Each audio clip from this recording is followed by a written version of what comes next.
Well, here's a portion of a design for revegetating a flood-prone area along a path. Let's zoom out a little. You may well feel that the design here is a little bit overpowered, especially for one that just wants to show a construction team some detail. One tool in gCADPlus that you can use to good effect in this situation is the copse tool. And if I zoom out and have a look over here and compare the two, can you see that the design on the right has simplified things? And the way that's been done is to take the design, put the upper canopy trees on their own layer. I've made a layer here called temp, so let's just turn it off, and that strips back the upper canopy in this case.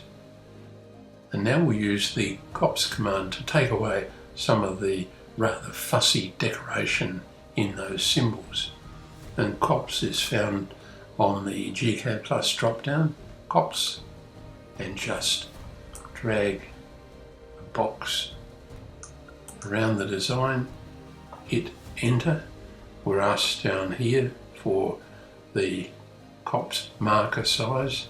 I've rehearsed this, so 0.3. This is an example from the US, and you can see here I missed one, so I can pick it up.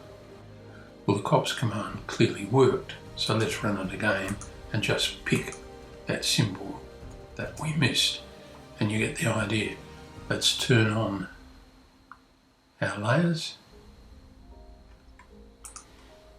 turn on our temp or upper canopy layer, and there we have a much more elegant and simpler layout than we had before. And I hope you agree that's quite quick.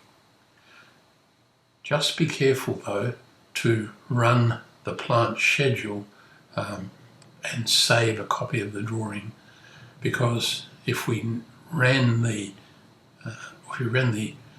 schedule update tool now, we would lose our counting. So we hope you agree we've given you a fairly useful tool.